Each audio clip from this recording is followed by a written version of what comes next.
So you see, I don't really like this because the controller just knows too much. I don't like it like that. I want a situation whereby the controller doesn't even have to know which particular stuff you're using, and I'm repeating myself, so I don't like this. So the next thing I'm going to do, I'm going to use one of the features of Laravel, the app service container, to containerize as a Docker 10 to make this a bit simpler. So what am I going to do? On my post service provider, I'm going to create I'm going to bind using over here the register method. Now you need to understand the difference between the register and the boot method. The register method is primarily used to bind things to the service container. So when your Laravel application is booting up, it goes to all the service providers and it looks at the register methods to say all the configurations and every bindings that are required for dependency injections and all that. But the boot method is actually used when everything, all the dependencies have been loaded and everything you need for the application is almost running. So you don't run logics in the register method, you do that in the boot method. That's why I registered HTTP macros in the boot method. So having said that, let's just go ahead. So I'm going to create a binding.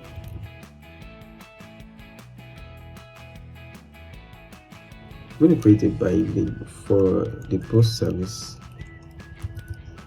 and then I return the new post service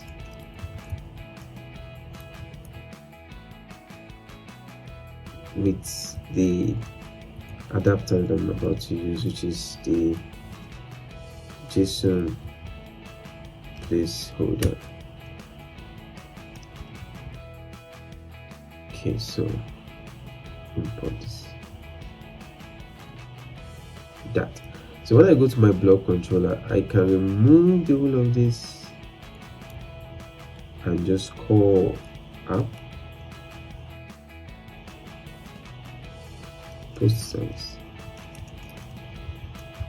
So when Laravel meets this string, it kinds to find, okay, this is a binding. It goes to this service providers and say if it has anything like that. Sorry, no, this is slash app bind. If it has anything like that, and then it returns whatever. So let's just run the test. Too fast. Perfect. But no, I still don't like this. I want this to be made better. I don't like this, to be honest. I want something like this. I want something like this post service. Something like this. Is it that difficult? No, it's not. So not to implement this, not to change this to this, we're going to have to make use of something called a facade in Laravel. Now, how do we use facade? First off, I'm going to have to create a custom facade in my modules. Post service here, adapters. I'm going to create a facade here. I'm going to call this facade post service.php, and then we will use generate namespace, and then we're going to use we're going to create our own custom facade for the post service, and we are going to extend the Laravel default facade. Okay, so we just have to import this class. Now I just have to call one method for this to work, and that is get facade accessor. I wish you know what this is I'm talking about, but if you don't, please just read of facades in Laravel. Get facade accessor. I hope that's correct. Let me confirm. Yeah, get facade accessor. Okay, but this should be a static function, I think. And I'm going to return a string. Exactly. So I'm going to return post service. You can actually just return the name of this class, something like this, in order to make things a bit more senior. Okay. So you could do this, or you could just do this post service. Just make sure that whatever you're doing matches the name on your on that. So we have this. So I'll go back to my app service provider, sorry, my post service provider, and I have bind post service to this. Does that make sense? So over here, over here, I just have to state the method. Let me just do this here. You have to make this a bit simpler. Add method. You understand that this is extending this post service is going to be resolved to this, so we just need to copy these two contents.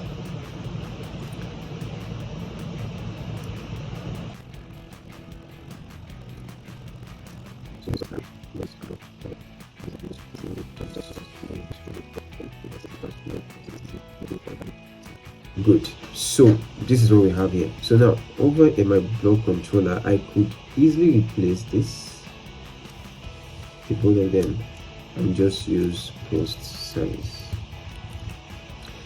All I just have to do is to call the side. Exactly. So I can remove just some placeholder. I can remove HTTP. This is dependent on the facade.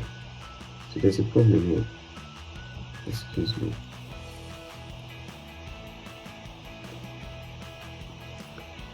Let's put it.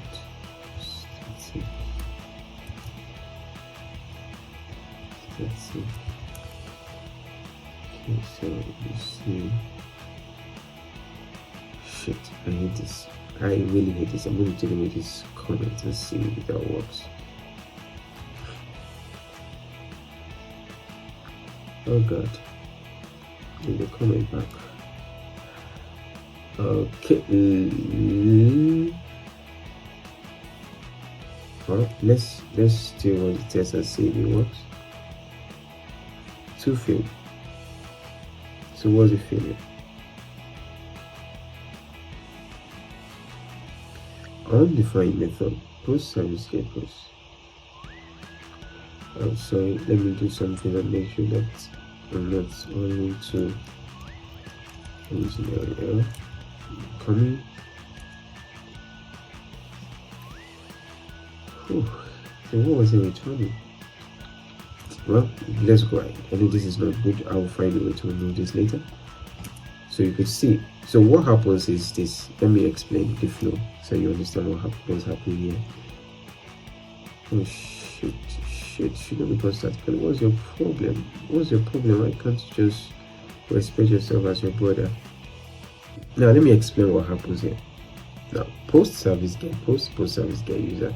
Now what is happening here is that when I call this on Laravel sees this, it tries to resolve this, and in resolving this, what it does is it accesses this post service, it accesses this method.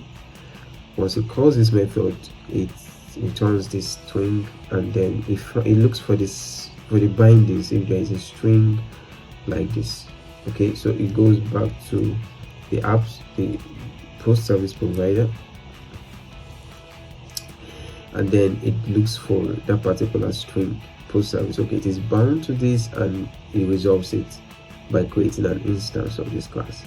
Now there are so many things involved in binding. You have to talk about singletons and what have you. So but then that's not the purpose of this video. So you can see how we have insanely transformed that thing we saw in the beginning to something a little bit more robust.